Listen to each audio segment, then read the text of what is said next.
Hello all, welcome to Concepts.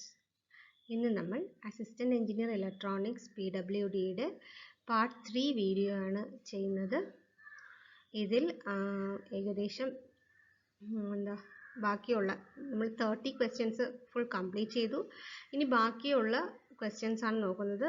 ഒരു 15 questions include ചെയ്തിട്ടുണ്ട് ഈ വീഡിയോയിൽ. അപ്പോൾ നമുക്ക് വീഡിയോയിലേക്ക് കടക്കാം. Question number 31. A 100 cm long conductor moves at an angle of 30 degree to the direction of uniform magnetic field of 0.5 Weber per meter square with a velocity of 2 meter per second. Induced voltage between the ends of the conductor is. അപ്പോൾ നമുക്ക് കണ്ടുപിടിക്കേണ്ടത് എന്താണ്? Induced voltage ആണ്, അതായത് induced EMF അല്ലേ? അതാണ് കണ്ടുപിടിക്കേണ്ടത്. നമുക്ക് തന്നേക്കുന്നത് 100 സെൻറ്റിമീറ്റർ ലോങ് കണ്ടക്ടർ ആണ്. അത് ഒരു യൂണിഫോം മാഗ്നറ്റിക് ഫീൽഡിൽ വിത്ത് സ്ട്രെങ്ത് എത്രയാണ്? 0.5 വെബർ പെർ മീറ്റർ സ്ക്വയർ. ആ ഒരു യൂണിഫോം മാഗ്നറ്റിക് ഫീൽഡിൽ കൂടെ മൂവ് ചെയ്യുകയാണ് ഈ 100 സെൻറ്റിമീറ്റർ ലോങ് കണ്ടക്ടർ. മൂവ് ചെയ്യുന്നത് എങ്ങനെയാണ്? അതൊരു ആംഗിളിലാണ്, ഒരു 30 ഡിഗ്രി ആംഗിളിലാണ് ഇത് മൂവ് ചെയ്യുന്നത് with a velocity of 2 metre per second. Okay, നമുക്ക് കണ്ടുപിടിക്കേണ്ടത് induced voltage between the ends of the conductor. So choice A എന്ന് പറഞ്ഞാൽ 500 volt, B 50 volt, C 5 volt and D is 0.5 volt. നമുക്കിതിൻ്റെ സൊല്യൂഷൻ നോക്കാം. സി motional EMF എന്ന് പറയുന്ന ഒരു കൺസെപ്റ്റാണ് ഇവിടെ ഉള്ളത്. അപ്പോൾ നോക്കൂ, ഇതാണ് കണ്ടക്ടർ. ഓക്കെ, ഈ കാണുന്ന ബ്ലാക്ക് റോഡാണ് കണ്ടക്ടറായിട്ട് എടുക്കുക. L ആണ് ലെങ്ത് ഓഫ് ദി കണ്ടക്ടർ.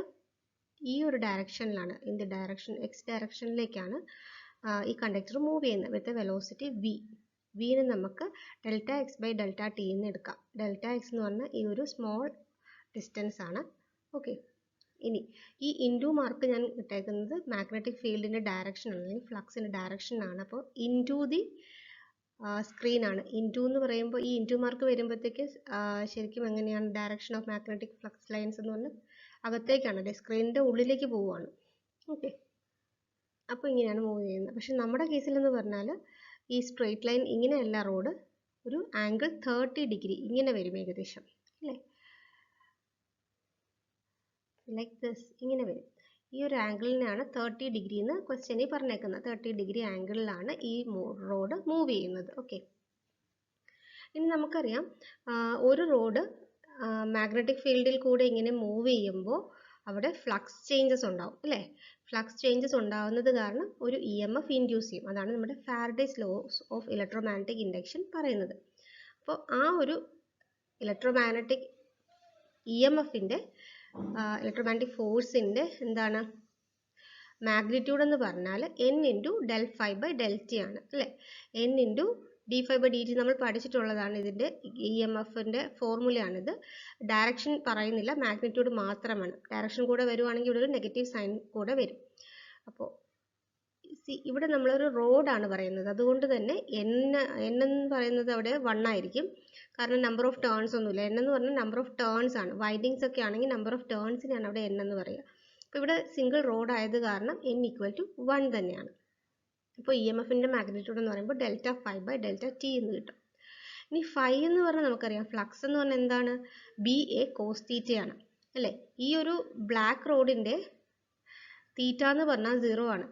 ശരിക്കും തീറ്റ എന്ന് പറയുന്നത് എന്താണ്? cos θ. A cos θ എന്ന് പറഞ്ഞാൽ component of A in the magnetic ഫീൽഡിൻ്റെ ഡയറക്ഷനിലുള്ള കമ്പോണൻറ്റിനെയാണ് ശരിക്കും A cos θ കൊണ്ട് ഉദ്ദേശിക്കുന്നത്. ഓക്കെ, B ഇൻറ്റു A മതി.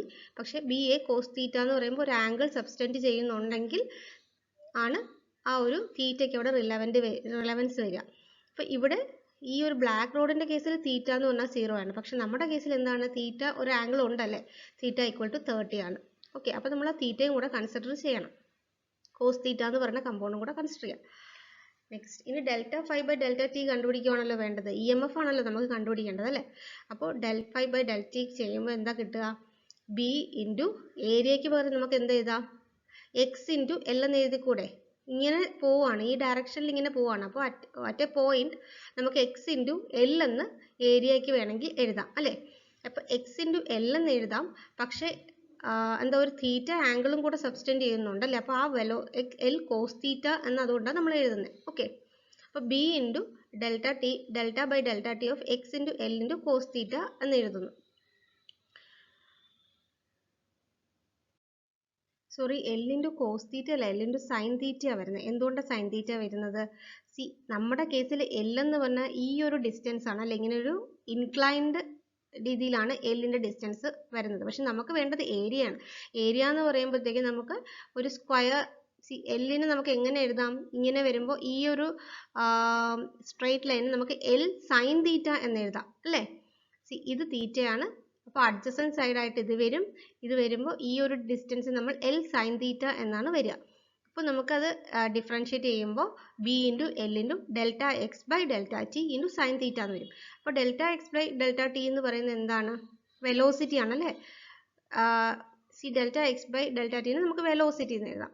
അപ്പോൾ എന്താണ് ഇ എം എഫിൻ്റെ ഇക്വേഷൻ വരിക? B L into V sine theta. അപ്പോൾ ഈ ഒരു ഇക്വേഷൻ നിങ്ങൾക്ക് ഓർത്ത് വയ്ക്കാമെങ്കിൽ ഇത് മാത്രം മതി, ഇതിൻ്റെ ഡെറിവേഷൻ ഒന്നും ആവശ്യമില്ല. ജസ്റ്റ് ഒരു കൺസെപ്റ്റ് ഞാൻ പറഞ്ഞു തന്നേക്കുവാണ്. അപ്പോൾ ബി എൽ വി സൈൻ തീറ്റയാണ് ഇ എം എഫിൻ്റെ ഇക്വേഷൻ എന്ന് പറയുന്നത്. അപ്പോൾ നമുക്കിനി ഇക്വേഷൻ അറിയാം. നമ്മുടെ കയ്യിൽ ബി ഉണ്ട്, എൽ ഉണ്ട്, വി ഉണ്ട്. സൈൻ തീറ്റ എന്ന് പറഞ്ഞാൽ 30 ഡിഗ്രി ആണെന്നും ഉണ്ട് അല്ലേ. പിന്നെ നമുക്ക് കണ്ടുപിടിക്കാവുന്നതല്ലേ ഉള്ളൂ ഫോർമുല വെച്ചിട്ട്. അപ്പോൾ നമുക്ക് ചെയ്ത് നോക്കാം. So E equal to B L V sine theta. B എന്ന് പറഞ്ഞാൽ എത്രയാ? 0.5 weber per metre square. I എന്ന് പറഞ്ഞാൽ 100, എൽ എന്ന് പറഞ്ഞാൽ 100 centimetre. That is 100 into 10⁻⁻² metre ആണ്. മീറ്ററിലേക്ക് കൺവേർട്ട് ചെയ്യുകയാണ് ചെയ്തത്. ഇനി വെലോസിറ്റി നമുക്കറിയാം 2 മീറ്റർ പെർ സെക്കൻഡ് ആണ് അല്ലേ. ഇപ്പോൾ ഈ എല്ലാ വാല്യൂസും സബ്സ്റ്റിറ്റ്യൂട്ട് ചെയ്യുമ്പോൾ 0.5 into 100 into 10⁻² into 2 sine 30. Sine 30 എന്ന് പറയുമ്പോൾ 1/2 ആണ്. അപ്പോൾ ഓപ്ഷൻ 0.5 വോൾട്ട് ആണ് answer area. The answer is 0.5, option D. Okay. So next question number 32. Two identical coils of 100 turns are magnetically coupled so that 50% of the flux in one coil links with the other. If 1 ampere current is flowing in the first coil, produced 2 milliweber in it, mutual inductance between the coil is. Options: A 100 millihenry, B 200 millihenry, C 50 millihenry and D 5 millihenry. രണ്ട് identical coils of turns 100 turns ആണ്. ഈ രണ്ടിനും same 100 turns ആണുള്ളത്. ഇതാണ് ആ coil wind ചെയ്തേക്കുന്ന material road. അപ്പോൾ അതിൽ 100 ടേൺസ് ഉള്ള രണ്ട് കോയിൽസ് ഉണ്ട്. ഇത് 1 കോയിൽ, ഓക്കെ, ഇത് സെക്കൻഡ് കോയിൽ. രണ്ടിനും നമ്പർ ഓഫ് ടേൺസ് ഒന്നാണ്, പക്ഷേ ഇത് മ്യൂച്വലി മാഗ്നറ്റിക്കലി കപ്പിൾഡ് ആണ് അല്ലേ. ഇപ്പോൾ ഒരു മ്യൂച്വൽ ഇൻഡക്റ്റൻസ് ഉണ്ട്. ആൻഡ് ഇത് കോയിൽ 1ൻ്റെ സെൽഫ് ഇൻഡക്റ്റൻസ് L1 ആണ്. കോയിൽ 2 എന്ന് പറയുന്നത് ഇതാണ്, സെൽഫ് ഇൻഡക്റ്റൻസ് L2 ആണ്. ഓക്കെ, ഇനി രണ്ടിൻ്റെയും ടേൺസ് സെയിം ആണ്, N മാത്രമേ ഉള്ളൂ, 100 ആണ്. N എന്ന് പറഞ്ഞാൽ 100 ടേൺസ് ആണ്. ഇനി എന്താ പറഞ്ഞേക്കുന്നത്? 1 ampere current is flowing in the first coil. First കോയിലിൽ ഫ്ലോ ചെയ്യുന്ന കറണ്ട് 1 ആംപിയർ ആണ്. ആൻഡ് ഇറ്റ് പ്രൊഡ്യൂസസ് 2 milliweber എന്താണ് ഫ്ലക്സ് പ്രൊഡ്യൂസ് ചെയ്യുന്നുണ്ട് അല്ലേ. അപ്പോൾ ഫ്ലക്സ് എന്ന് പറയുമ്പോൾ എന്താണ്? 1 എന്ന് പറഞ്ഞാൽ 2 milliweber ആണെന്ന് പറയുന്നുണ്ട്. ഇനി 2 എന്ന് പറഞ്ഞാൽ എന്താ? 50% ഫ്ലക്സ് ലിങ്ക് ചെയ്യുന്നത് എന്താ? കോയിൽ 1ൽ 50% ഫ്ലക്സ് ആണ് L2ലേക്ക് വരുന്നത്. അപ്പോൾ 2ന് നമുക്ക് 1 milliweber എന്ന് പറയാം അല്ലേ. കാരണം എന്താ? 50% ഓഫ് 2 milliweber ആണ് 1 milliweber എന്ന് പറയുന്നത്. അങ്ങനെ നമുക്ക് 1ഉം 2ഉം കിട്ടി. ഇനി മ്യൂച്വൽ ഇൻഡക്റ്റൻസ് ആണ് കണ്ടുപിടിക്കേണ്ടത് അല്ലേ. മ്യൂച്വൽ ഇൻഡക്റ്റൻസ് എന്ന് പറയുമ്പോഴത്തേക്ക് എന്താ അതിൻ്റെ ഫോർമുല? അതിൻ്റെ ഫോർമുലയാണ് M is equal to N2 Φ12 by I1, അല്ലെങ്കിൽ തിരിച്ചും പറയാം N1 Φ21 by I2 എന്നും പറയാം. ഓക്കെ, ഇവിടുത്തെ കേസിൽ N2 Φ12 by I1 എന്ന് പറയുന്നതാണ് മ്യൂച്വൽ ഇൻഡക്റ്റൻസിൻ്റെ ഒരു ഫോർമുല. ഇതല്ല എന്നുണ്ടെങ്കിൽ N1 Φ തിരിച്ചാണ്, Φ 2 പൈ ആണ് ഇത് ബൈ I2 എന്നും പറയാം. ഓക്കെ, സോ നമുക്കറിയാം N2 N1 ഒന്നും ഇല്ല, N ആണ്, രണ്ട് 100 ടേൺസ് ആണ്. അപ്പോൾ 100 അല്ലേ, 100 ഇവിടെ എഴുതാവേ. M is equal to 100 into 512. 512 എന്ന് പറഞ്ഞാൽ എന്താണ്? Flux linked by second coil by the first coil. Second കോയിലിൽ ലിങ്ക് ചെയ്തേക്കുന്ന ഫ്ലക്സ് ആണ് ഫസ്റ്റ് കോയിൽ കാരണം. അതാണ് ഈ 512 എന്നാണ്. ഇവിടെ 52 അല്ല, 512 ആണ്. 512 ആണ് ഈ 1 മില്ലി വെബർ എന്ന് പറഞ്ഞേക്കുന്നത്. 512 ആണ്. ഓക്കെ, അപ്പോൾ അത് എത്രയാണ്? 1 അല്ലേ, 1 മില്ലി വെബർ ആണ്. ഇനി I1 എത്രയാണ്? Current through first coil. I1 എന്ന് പറഞ്ഞാൽ 1 ആംപിയർ ആണ്. അപ്പോൾ നമുക്ക് എന്താ ആൻസർ കിട്ടുക? 100 ഇൻറ്റു 10⁻³ എന്ന് വരും അല്ലേ. അപ്പോൾ 0.1 വരും അല്ലേ. 0.1 ആണ് മ്യൂച്വൽ ഇൻഡക്റ്റൻസ് ആയിട്ട് കിട്ടിയത്. ഓക്കെ, നമ്മുടെ ചോയ്സിലെ ആൻസർ 0.1 എന്നല്ല, 100 മില്ലി ഹെൻറി ആണ്. നമ്മൾ അത് മാത്രം കണ്ടുപിടിച്ചാൽ മതി. 0.1 ഹെൻറി എന്ന് പറഞ്ഞാൽ 100 മില്ലി ഹെൻറി ആണ് അല്ലേ. നമുക്ക് ആദ്യമേ 100 മില്ലി ഹെൻറി ആണ് കിട്ടിയത്. അപ്പോൾ ഓപ്ഷൻ എ 100 മില്ലി ഹെൻറി ആണ് answer. Next question number 33. If V is equal to 10 sin omega t and I is equal to 5 sin omega t plus 30, apparent power is, എന്താണ് apparent power? So apparent power ആണ് കണ്ടുപിടിക്കുന്നത്. Choice എന്താ? Option A 25 what, option B 50 what, option C 25 and D none of these. അപ്പോൾ നമുക്ക് എന്താണ് ഈ apparent power എന്നൊക്കെ ഒന്ന് നോക്കാം. നമ്മൾ പവർ ഫാക്ടർ കണ്ടുപിടിക്കാനൊക്കെ പവർ ട്രയാങ്കിൾ എന്നൊരു കൺസെപ്റ്റ് നമ്മൾ പഠിച്ചിട്ടുണ്ട് അല്ലേ. പവർ ട്രയാങ്കിളിൽ ഈ 3 സൈഡ്സ് നമുക്ക് നോക്കാം. ബേസ് ഈ താഴത്തെ സൈഡ് എന്ന് പറഞ്ഞാൽ റിയൽ പവർ P ആണ്. ഇനി വെർട്ടിക്കൽ സൈഡ് എന്ന് പറഞ്ഞാൽ റിയാക്റ്റീവ് പവർ ആണ്. അതിനെ Q എന്ന ടേം കൊണ്ട് ഡിനോട്ട് ചെയ്യും.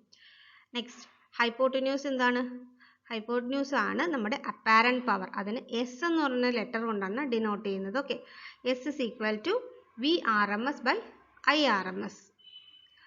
ബൈ അല്ല, VRMS ഇൻറ്റു IRMS അല്ലേ. പവർ എന്ന് പറഞ്ഞാൽ നമുക്കറിയാം വോൾട്ടേജ് ഇൻറ്റു കറണ്ട് ആണ് പവർ. പക്ഷേ ഈ അപ്പാരന്റ് പവറും റിയാക്റ്റീവ് പവറും റിയൽ പവറും ഒക്കെ ചെറിയ ചെറിയ വ്യത്യാസങ്ങളുണ്ട് അതിൻ്റെ ഇക്വേഷൻസിൽ. ഓക്കെ, ഇനി ഫൈ എന്ന് പറഞ്ഞാൽ എന്താണ്? ഫൈ ആണ് നമ്മൾ കോസ് ഫൈ ആണ് എന്താ angle subtended between apparent power and real power. Okay, അപ്പോൾ റിയൽ പവർ ആണ് P എന്ന് പറഞ്ഞാൽ VRMS into IRMS cos phi. എന്തുകൊണ്ടാണ് ഇത് VRMS into IRMS cos phi എന്ന് വന്നത്?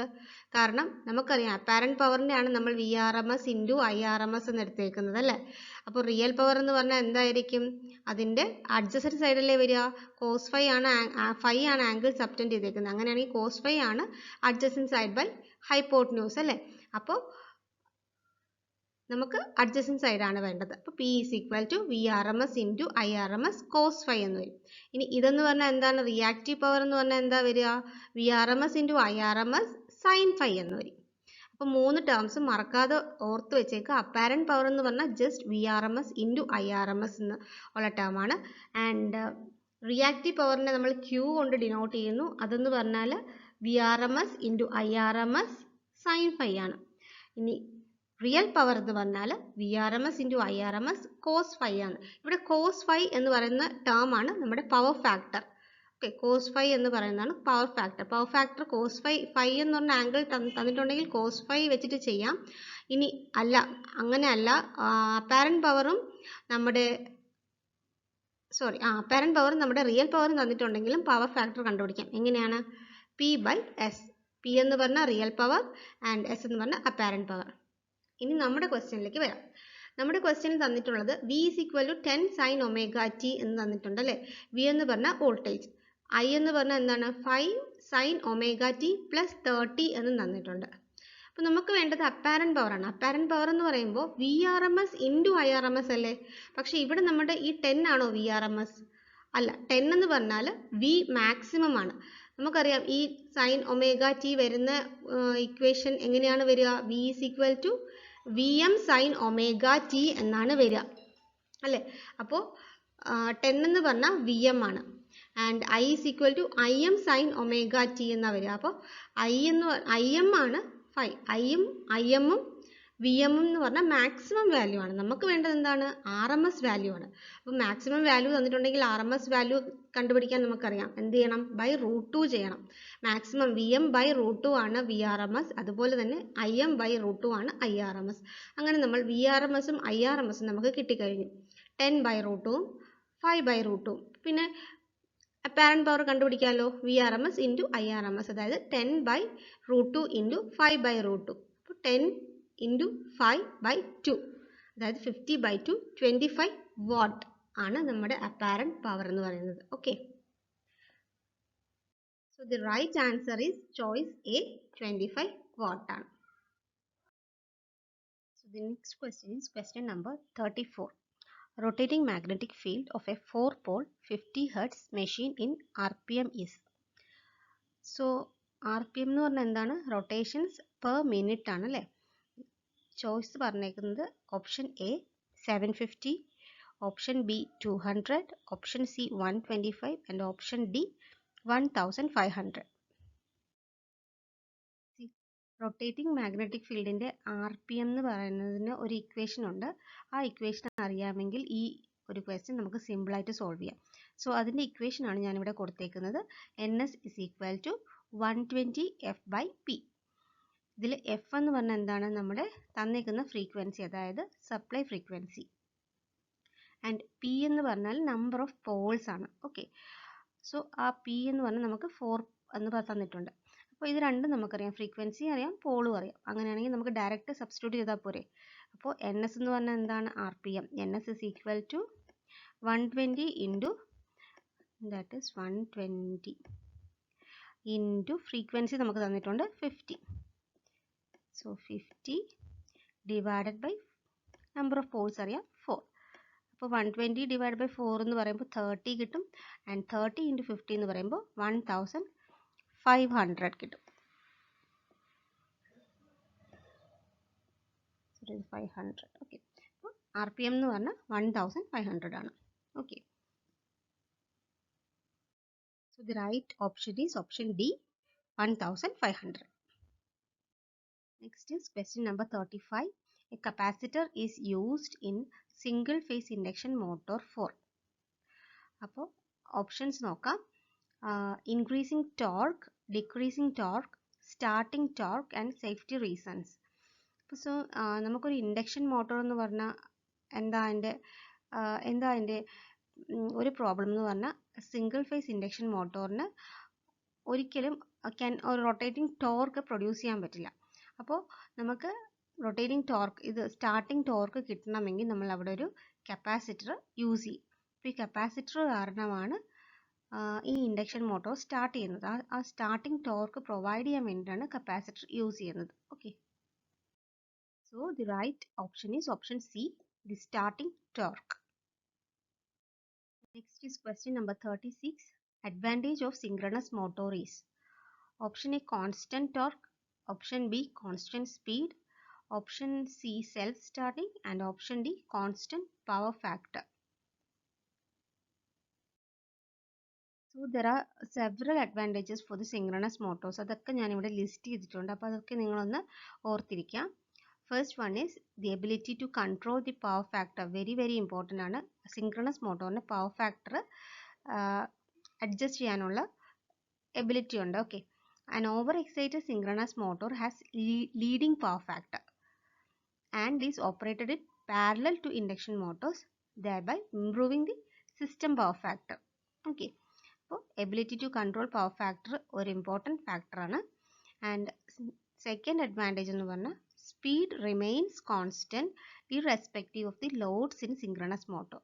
അപ്പോൾ സിങ്ക്രണസ് മോട്ടോറിൻ്റെ സ്പീഡ് എന്ന് പറഞ്ഞാൽ കോൺസ്റ്റൻ്റ് ആയിട്ട് മെയിൻറ്റെയിൻ ചെയ്യും. Next, third is synchronous motors are built with wider air gaps than induction motors, which make them mechanically more stable. ഇപ്പോൾ synchronous motor ആണ് ഇൻഡക്ഷൻ മോട്ടോറിനേക്കാളും സ്റ്റെബിലിറ്റി ഉള്ളത്. And fourth one is electromagnetic power varies linearly with the voltage in synchronous motor. Fifth is synchronous motor usually operate with higher efficiencies. More than 90% efficiency ഉണ്ട്, especially in low speed compared to induction motor. ഇപ്പോൾ induction മോട്ടോറിനെ compare ചെയ്യുമ്പോഴത്തേക്ക് synchronous motor എന്ന് പറഞ്ഞാൽ higher എഫിഷ്യൻസിയാണ്, പിന്നെ എന്താ more സ്റ്റേബിളുമാണ്. Okay, ഇനി നമുക്ക് ചോയ്സിൽ എന്താ തന്നേക്കുന്നത് അത് നോക്കാം. ചോയ്സിൽ constant torque, constant speed, self starting and constant power factor ആണ് വന്നേക്കുന്നത് അല്ലേ. അപ്പോൾ സിങ്ക്രണസ് മോട്ടോറിന്റെ അഡ്വാൻറ്റേജ് എന്ന് ഇവിടെ ഉള്ളത് ഓപ്ഷൻ ബി കോൺസ്റ്റന്റ് സ്പീഡ് ആണ്. So question number 37. In armature winding of DC generator of P poles, number of parallel paths in wave winding is. അപ്പോൾ വേവ് വൈൻഡിങ് രണ്ട് ടൈപ്പ് ഓഫ് ആർമേച്ചർ വൈൻഡിങ് ആണുള്ളത്, wave വൈൻഡിങ്ങും lap വൈൻഡിങ്ങും. Wave വൈൻഡിങ്ങിൻ്റെ പ്രത്യേകത എന്ന് പറഞ്ഞാൽ എത്ര number of Paul's ഉണ്ടെങ്കിലും parallel path, current flow ചെയ്യാനുള്ള parallel paths എന്ന് പറഞ്ഞാൽ രണ്ടായിരിക്കും. ആൻഡ് ഇൻ ലാപ്പ് വൈൻഡിങ് ആണെങ്കിൽ പാരലൽ പാത്ത് എന്ന് പറഞ്ഞാൽ പി ആയിരിക്കും, അതായത് നമ്പർ ഓഫ് പോൾസിന് ഈക്വലൻ്റ് ആയിരിക്കും. ലാപ്പ് എന്ന് പറയുമ്പോൾ പി ആയിരിക്കും, വേവ് എന്ന് പറയുമ്പോൾ 2 ആയിരിക്കും. ഇത് ഓർത്ത് വയ്ക്കാൻ എളുപ്പമാണ്. ലാപ്പ് എന്ന് പറയുമ്പോൾ എൻഡ് ചെയ്യുന്നത് പിയിലല്ലേ, അപ്പോൾ പി പാരലൽ പാത്ത്സ് ഉണ്ടാവും. വേവ് എന്ന് പറയുമ്പോൾ 2 പാരലൽ പാത്ത് ആയിരിക്കും ഉണ്ടാവുക.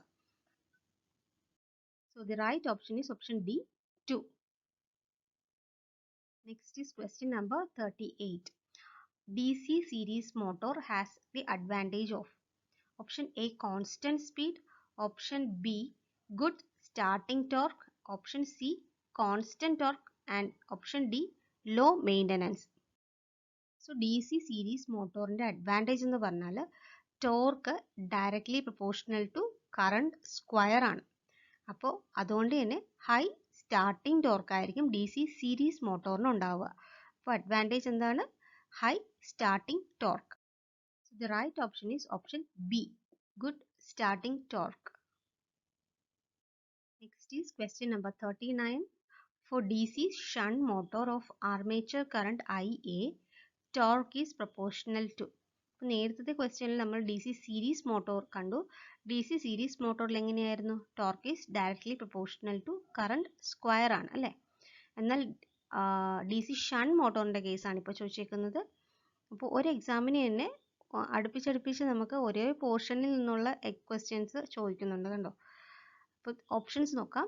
Option is IA, option B IA square, option C root IA and option D none of these. The right option is option A ആണ്, IA. അതായത് DC ഷണ്ട് മോട്ടോറിൻ്റെ armature current എന്ന് പറഞ്ഞാൽ ടോർക്കിന് directly proportional ആയിരിക്കും. അല്ലെങ്കിൽ torque എന്ന് പറഞ്ഞാൽ armature കറണ്ടിന് directly proportional ആയിരിക്കും. അങ്ങനെ പറയുന്ന കൂടുതൽ കറക്റ്റ് അല്ലേ.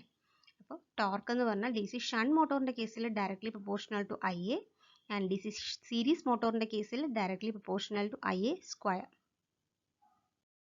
Next is question number 40. In 2 wattmeter method of power measurement, if one wattmeter reads S0 and the other reads positive, the power factor is option A 0, option B 1, option C 0.5 to 1 or option D 0.5. So 2 wattmeter മെത്തേഡിലെ phi angle സബ്സ്റ്റൻഡർഡ് കണ്ടുപിടിക്കാനുള്ള ഫോർമുലയാണ് ഈ തന്നേക്കുന്നത്. That is tan inverse √3 W1 minus W2 by W1 plus W2. W1 W2 എന്ന് പറഞ്ഞാൽ watt meter reading ആണ്. അപ്പോൾ നമുക്ക് തൽക്കാലം ഫസ്റ്റ് W2 ആണ് 0 എന്ന് അസ്യൂം ചെയ്യാം. അപ്പോൾ W2 0 ആകുമ്പോഴത്തേക്ക് ഈ ഇക്വേഷൻ എങ്ങനെ വരും? ഈ W2 എന്ന് പറയുന്ന സാധനം നമുക്ക് ക്യാൻസൽ ചെയ്ത് അങ്ങ് മാറ്റാം അല്ലേ. അപ്പോൾ tan inverse √3 W1 by W1 എന്ന് വരും. അപ്പോൾ W1 ഉം W1 ഉം ക്യാൻസൽ ചെയ്ത് പോയിട്ട് tan ഇൻവേഴ്സ് √3 എന്ന് വരും അല്ലേ. tan inverse √3. എന്താണ് tan ഇൻവേഴ്സ് √3 എന്ന് പറഞ്ഞാൽ? അപ്പോൾ tan 60 ആണ് √3. അപ്പോൾ നമുക്ക് phi എന്ന് പറഞ്ഞാൽ 60 ഡിഗ്രി ആണെന്ന് കിട്ടി ആംഗിൾ. ഇനി നമുക്ക് എന്താ വേണ്ടത്? Power factor. പവർ ഫാക്ടർ എന്ന് പറഞ്ഞാൽ എന്താണ്? cos phi ആണല്ലേ. അപ്പോൾ cos phi എന്ന് പറയുമ്പോൾ cos 60 ആണ് ഇവിടെ വേണ്ടത്. cos 60 എത്രയാണ് വരിക? 0.5 അല്ലെങ്കിൽ 1/2 ആണ് വരിക.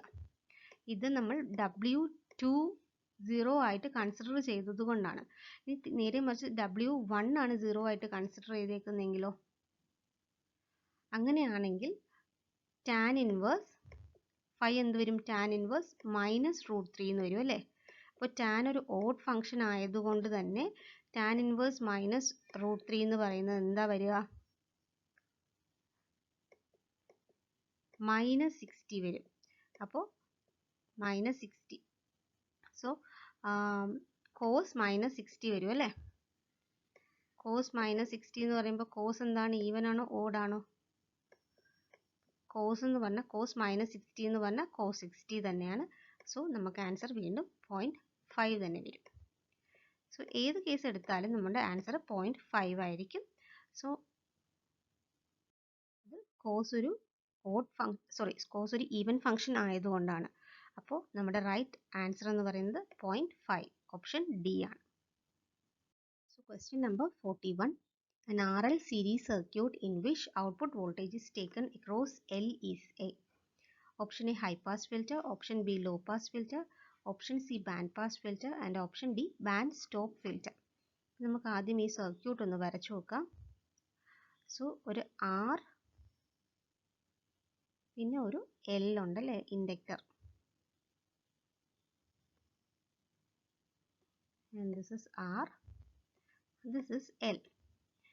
ഇൻപുട്ട് നമ്മൾ എങ്ങനെ കൊടുക്കുക? ഇതിന് അക്രോസ് ആയിട്ട് ഇൻപുട്ട് കൊടുക്കുക. ഈ സർക്യൂട്ടിന് അക്രോസ് ആയിട്ട് നമ്മൾ ഇൻപുട്ട് കൊടുക്കും. Okay. And output is taken across L. ഇതിന് അക്രോസ് ആയിട്ട് ഔട്ട്പുട്ട് എടുക്കുക. സോ ഇൻഡക്റ്റൻസ് എല്ലിൻ്റെ ഇംപെഡൻസ് വാല്യൂ എന്ന് പറഞ്ഞാൽ നമ്മൾ XL ആയിട്ട് ഡിനോട്ട് ചെയ്യും. XLൻ്റെ വാല്യൂ എന്താണ്? L ഒമേഗ അല്ലേ. അപ്പോൾ ഒമേഗ എന്ന് പറഞ്ഞാൽ എന്താണ്? 2πf ആണ് അല്ലേ. അപ്പോൾ 2πf ഇൻറ്റു L എന്ന് എഴുതാം. അപ്പോൾ XL value is directly proportional to എന്താണ്? ഫ്രീക്വൻസി. അപ്പോൾ ഒരു ഇൻപുട്ട് നമ്മൾ കൊടുക്കുവാണ്, അതിൻ്റെ ഫ്രീക്വൻസി ഇൻക്രീസ് ചെയ്യും തോറും, അതായത് ഹൈ ഫ്രീക്വൻസി ആകും തോറും XL വാല്യൂ എന്ന് പറയുന്നത് ഇൻക്രീസ് ചെയ്യും. XL വാല്യൂ എന്ന് പറഞ്ഞാൽ ഇൻക്രീസ് ചെയ്യുമ്പോഴത്തേക്ക് ഈ ഇൻഡക്റ്റൻസിന് അക്രോസ് ആയിട്ടുള്ള ഡ്രോപ്പ് കൂടും. അപ്പോൾ ഈ ഹൈ ഫ്രീക്വൻസി ഒക്കെ നമുക്ക് ഔട്ട്പുട്ടിൽ കിട്ടും. ഇനി നേരെ മറിച്ച് ഫ്രീക്വൻസി വാല്യൂ കുറയുമ്പോൾ എന്താ സംഭവിക്കുക? XL വാല്യൂ കുറയുന്നു. XL വാല്യൂ കുറയുന്നു എന്ന് പറഞ്ഞാൽ ഇവിടുത്തെ ഇംപെഡൻസ് കുറയുന്നു. അപ്പോൾ നമ്മുടെ ഇൻപുട്ട് ഈ സർക്യൂട്ടിൽ കൂടെ ഇങ്ങനെ പാസ് ചെയ്ത് പോകും, നമുക്ക് ഔട്ട്പുട്ടിൽ കിട്ടില്ല. ഓക്കെ. അപ്പോൾ ഇതൊരു ഹൈ പാസ് ഫിൽറ്റർ ആയിട്ട് ആക്ട് ചെയ്യും. Okay. The right option is option A, high pass filter. Next is question number 42. In a parallel LC tuned circuit, by connecting resistance across it, option A, resonant frequency can be increased. Option B, quality factor can be controlled. Option C, resonant frequency can be controlled. And option D, quality factor can be decreased. So the right option is option D, quality factor can be decreased. അപ്പോൾ ഒരു parallel LC tuned സർക്യൂട്ടിൻ്റെ എന്താ resistance അതിൻ്റെ പാരലായിട്ട് connect ചെയ്ത് കഴിഞ്ഞാൽ നമുക്ക് quality factor കുറയ്ക്കാൻ പറ്റും, ഡിക്രീസ് ചെയ്യാൻ പറ്റും. Okay. Next is question number 43. So A non linear system is option A t into x of t, option B x of n square, option C x of t into cos omega ct and option D none of the above. അപ്പോൾ എന്താണ് ഒരു non linear system എന്ന് പറഞ്ഞാൽ? Output ഇൻപുട്ടിന് directly proportion അല്ലാതെ ആകുമ്പോഴാണ് എന്താണ് അതൊരു നോൺ ലീനിയർ സിസ്റ്റം ആവുന്നത്. അപ്പോൾ ലീനിയർ സിസ്റ്റം എന്ന് പറഞ്ഞാൽ ഔട്ട്പുട്ട് y of t എന്ന് എടുക്കുവാണെങ്കിൽ y of t is directly proportional to input, അതായത് ഇൻപുട്ട് x of t ആണെങ്കിൽ. ഓക്കെ. സോ ഇവിടെ എന്ന് പറഞ്ഞാൽ ഓപ്ഷൻ എ നോക്കൂ, ഇൻപുട്ട് എന്ന് പറഞ്ഞാൽ x of t തന്നെയാണ്. അപ്പോൾ ഔട്ട്പുട്ട് എന്ന് പറഞ്ഞാൽ എന്താണ്? y of t is equal to t into x of t ആണല്ലേ. അപ്പോൾ x of tക്ക് പ്രൊപ്പോർഷണൽ തന്നെയാണ് y of t എന്ന് പറഞ്ഞാൽ. ഓപ്ഷൻ ബി എന്ന് പറഞ്ഞാൽ x of n സ്ക്വയർ ആണ്. അപ്പോൾ അതും y of n-ന് അല്ലെങ്കിൽ y of n സ്ക്വയർ എങ്ങനെ വേണമെങ്കിലും എടുക്കാം, അതിന് പ്രൊപ്പോർഷണലാണ്. പക്ഷേ ഇവിടെ x സ്ക്വയർ ഓഫ് n ആണ് വന്നിരിക്കുന്നതെങ്കിൽ അതൊരു നോൺ ലീനിയർ സിസ്റ്റം ആയേനെ. കാരണം എക്സ് സ്ക്വയറിനാണ് പിന്നെ വൈ ഓഫ് ഔട്ട്പുട്ട് പ്രൊപ്പോർഷണൽ എന്ന് പറയുന്നത്. അപ്പോൾ input X of N square ആയതുകൊണ്ടാണ് ഇത് ഒരു ലീനിയർ സിസ്റ്റം എന്ന് പറയുന്നത്. Next is option C, X of T into cos omega C T. ഇവിടെയും എക്സ് ഓഫ് ടി ആണ് വന്നേക്കുന്നത്. ഓക്കെ, അപ്പോൾ അതും ഒരു ലീനിയർ സിസ്റ്റം തന്നെയാണ്. So the right option is option D, none of these ആണ്. നോൺ ലീനിയർ സിസ്റ്റത്തിൽ വേറൊരു ഇമ്പോർട്ടൻറ്റ് പോയിന്റും കൂടെയുണ്ട്. A system which does not satisfy the superposition principle. Superposition principle satisfy ചെയ്യില്ല non linear system. Okay, next is question number 44. For a series RLC circuit, an input frequency is varied, power factor. അപ്പോൾ input frequency vary ചെയ്യുമ്പോൾ power ഫാക്ടറിന് എന്ത് പറ്റുന്ന ചോദിക്കുന്നത് in A series RLC circuit. Option A, initially lags then leads. Option B, initially leads then lags. Option C, remains constant, and option D, none of these. So ഒരു series RLC സർക്യൂട്ടിന് റെസൊണൻസിൽ എന്താണ് സംഭവിക്കുക? Impedance എന്ന് പറഞ്ഞാൽ resistance value തന്നെ ആയിരിക്കും. അപ്പോൾ റെസൊണൻസിൽ impedance എന്ന് പറഞ്ഞാൽ റെസിസ്റ്റീവ് വാല്യൂ ആയിരിക്കും. പക്ഷെ ലോ ഫ്രീക്വൻസിയിലാണെങ്കിലോ എന്താ കപ്പാസിറ്റീവ് റിയാക്റ്റൻസ് ആയിരിക്കും ഇൻഡക്റ്റീവ് റിയാക്റ്റൻസിനേക്കാളും കൂടുതൽ. അതായത് എക്സ് സി ആണ് എക്സ് എല്ലിനേക്കാളും കൂടുതൽ അല്ലേ. ലോ ഫ്രീക്വൻസി എന്ന് പറയുമ്പോൾ എന്താ വരിക? സി എക്സ് സി എന്ന് പറഞ്ഞാൽ എങ്ങനെ എഴുതാം? നമുക്ക് 1/2π എഫ് സി എന്ന് എഴുതാം. Okay, 2π F C. അപ്പോൾ ലോ ഫ്രീക്വൻസി ആകുമ്പോഴത്തേക്ക് എഫ് എന്ന് പറഞ്ഞാൽ കുറവാണ്. എഫ് കുറവായിരിക്കുമ്പോൾ എക്സ് സി എന്ന് പറഞ്ഞാൽ ഹൈ ആയിരിക്കും അല്ലേ. അപ്പോൾ തിരിച്ച് എക്സ് എൽ എന്ന് പറഞ്ഞാൽ എന്താണ് വരിക? എക്സ് എൽ എന്ന് പറഞ്ഞാൽ 2π